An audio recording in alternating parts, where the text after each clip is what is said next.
নমস্কাৰ শিক্ষাগুৰুসকল, আপোনালোক সকলোকে মোৰ ইউটিউব চেনেল টিচাৰ্ছ কৰ্ণাৰলৈ পুনৰ এবাৰ স্বাগতম জনাইছোঁ। আমাৰ বহু সংখ্যক বিদ্যালয় একত্ৰীকৰণ প্ৰক্ৰিয়াৰ মাজেৰে একলগ হৈ গৈছে আৰু তেনেধৰণে একলগ হোৱা এমিৰ লগত এলপি বা হাইৰ লগত এমই এলপি লগ হোৱাৰ পাছত তলৰ ছেকশ্যনৰ শিক্ষক শিক্ষয়িত্ৰীসকল যিসকল আপাৰ ছেকশ্যনৰ শিক্ষক শিক্ষয়িত্ৰী হোৱাৰ যোগ্যতা সম্পূৰ্ণৰূপে অৰ্জন কৰি থৈছে,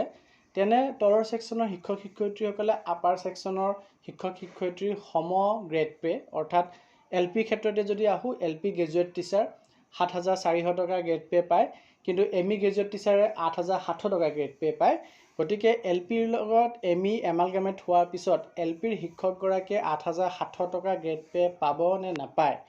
এই ক্ষেত্ৰত এটি মেছেজ ভাইৰেল হৈছে। যোনটো মেছেজত উল্লেখ কৰিছে যে ডাইৰেক্টৰ অফ এলিমেণ্টাৰী এডুকেশ্যনৰ ফালৰ পৰা জনোৱা হৈছে যে নাপায়, আৰু সেই মেছেজটিৰ লগতে গুৱাহাটী উচ্চ ন্যায়ালয়ত এটি গোচৰ চলি আছিলে এই সংক্ৰান্তত। সেই গোচৰৰ ৰায়দানো ইতিমধ্যে আহিছে। গোচৰত কি ৰায়দান দিছে গোটেইখিনি কথা আজিৰ ভিডিঅ'টোত মই আপোনালোকক জনাম। ভিডিঅ'টি শেষলৈকে চাব, চাই ভাল পালে লাইক এণ্ড শ্বেয়াৰ কৰিব, আৰু চেনেলটি যদি এতিয়াও ছাবস্ক্ৰাইব কৰা নাই কাইণ্ডলি ছাবস্ক্ৰাইব কৰিব। এই মেছেজটি ভাইৰেল হৈছে, য'ত সোধা হৈছিলে ডাইৰেক্টৰ মেডামক যে I am working in L P post but school is upper primary amalgamated with L P. I have MA and BEd and also upper TET qualified. Can I avail 8,700 grade pay of upper primary as I am working in upper primary school? যেহেতু মই upper primary স্কুলত কাম কৰি আছোঁ আৰু মোৰ master ডিগ্ৰীৰ লগত BEd আছে আৰু মই আপাৰ প্ৰাইমেৰী টেট কোৱালিফাইড হৈ আছোঁ, আৰু মোৰ বিদ্যালয়খন LP যদিও বৰ্তমান এমিৰ লগত বা আপাৰ প্ৰাইমেৰীৰ লগত এমালগামেটেড হৈ গৈছে, আৰু মই আপাৰ প্ৰাইমেৰী শিক্ষক হিচাপে বৰ্তমান কৰ্মৰত। গতিকে মই ৮,৭০০ টকা গ্ৰেড পে পাব পাৰোঁ নে নোৱাৰোঁ। ইয়াৰ উত্তৰ দিছিলে যে ন' এজ পাৰ শিক্ষা ক্ষেত্ৰ office memorandum you will be remain LP teacher and accordingly you will draw the GP of 7,400 only. যিহেতু যি শিক্ষা ক্ষেত্ৰ অফিচ মেমৰেণ্ডাম প্ৰকাশ পাইছিল সেইটো মতে আপুনি LP টিচাৰহে হয়, যদিও আপুনি বৰ্তমান UPত কাম কৰি আছে বা MV হৈ গৈছে আপোনাৰ বিদ্যালয়খন, কিন্তু সেই গতিকে আপুনি ৭,৪০০ টকা গ্ৰেড পেহে পাব। এই মেছেজটি বহুত ভাইৰেল হৈছে। শিক্ষা ক্ষেত্ৰত কি আছে মই আপোনালোকক দেখুৱাব চেষ্টা কৰিম। আপোনালোকে শিক্ষা ক্ষেত্ৰৰ অফিচ মেমৰেণ্ডামটো স্ক্ৰীণত দেখা পাই আছে, আৰু ইয়াত গোটেইখিনি কথা উল্লেখ আছে, কিন্তু ইয়াৰ মেইন কথাটোৱেই হ'ল এই যে মই আপোনালোকক যদি শিক্ষা ক্ষেত্ৰৰ এই অফিচ মেমৰেণ্ডামটো আপোনালোকৰ লগত নাই, মোক কাইণ্ডলি হোৱাটছআপ কৰিব, মই আপোনালোকক দিবলৈ চেষ্টা কৰিম। কিন্তু ইয়াত আপোনালোকে যদি চায় তেতিয়াহ'লে আপোনালোকে দেখা পাব যে ইয়াত LP খাপৰ শিক্ষকে কি কৰিব লাগে স্পষ্টকৈ লিখি থোৱা আছে যে আফটাৰ এমালগামেশ্যন ৫ নম্বৰ পইণ্টটো চাব, the teacher of amalgamated school shall take classes as stated below' যে teacher of existing LP school in class 1 to 5। মানে LPৰ লগত ধৰি লওক এমই এমালগামেট হৈ গ'ল, তে LP স্কুলৰ শিক্ষকসকলে ক্লাছ 1 to 5ৰ ক্লাছ ল'ব। Teacher of existing ME school in class 1 to 8, আৰু যোনটো এমিৰ লগত খাপ খাব এমই খাপৰ টিচাৰখিনি LP খাপতো আহি পাঠদান কৰিব লাগিব। 1 to 8 তেওঁলোকে পাঠদান কৰিব এমই খাপৰ শিক্ষক শিক্ষয়িত্ৰীসকলে। আৰু এক্সিষ্টিং হাই স্কুল যদি এমিটো হাইৰ লগত এমালগামেট হৈ গৈছে, তেতিয়া হাই স্কুলৰ শিক্ষকসকলে 6 to 10 ক্লাছ কৰাব লাগিব তেওঁলোকে, আৰু এক্সিষ্টিং হাই ছেকেণ্ডেৰী স্কুল বা জুনিয়ৰ কলেজ হ'লে তেওঁলোকেও 6 to 12 ক্লাছ কৰাব লাগিব।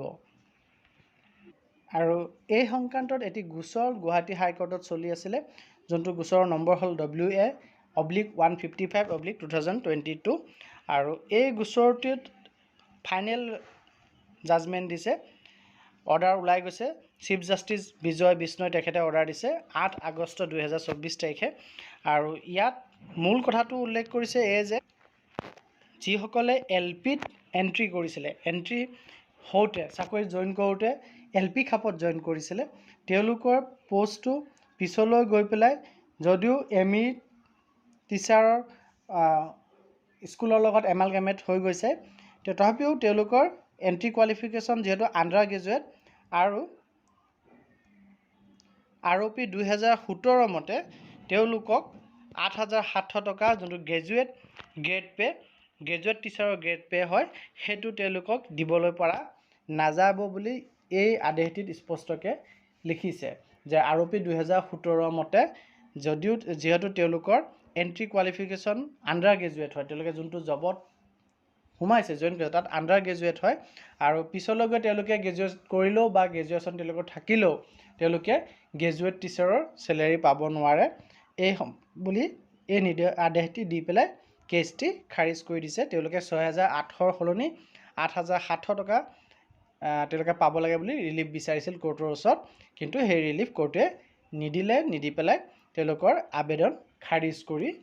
দিলে গতিকে ডি ফালৰ পৰাও যোনটো মেছেজ ভাইৰেল হৈছে তাতো উল্লেখ কৰিছে যে গ্ৰেজুৱেট টিচাৰসকল যদিও তেওঁলোক গ্ৰেজুৱেট হয় LP খাপত কাম কৰি আছে LPত জইন কৰিছিলে তেওঁলোকে এমিত যদি এমালগেমেট হৈ যায় তথাপিও তেওঁলোকে যেটো LP টিচাৰ তেওঁলোকে 7,400 হে গ্ৰেড পে পাব পাৰিব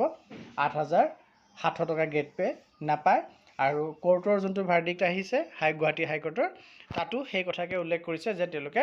LP খাপত যেহেতু তেওঁলোকে এন্ট্ৰি কৰিছিলে আণ্ডাৰ গ্ৰেজুৱেট পোষ্ট এটাত গতিকে তেখেতসকলে আণ্ডাৰ গ্ৰেজুৱেট যোনটো স্কেল সেইটোৱে বা গভৰ্ণমেণ্টে যদি 7,400 দিছে তে সেইটোকে পাব কিন্তু 8,700 টকা তেওঁলোকে পাব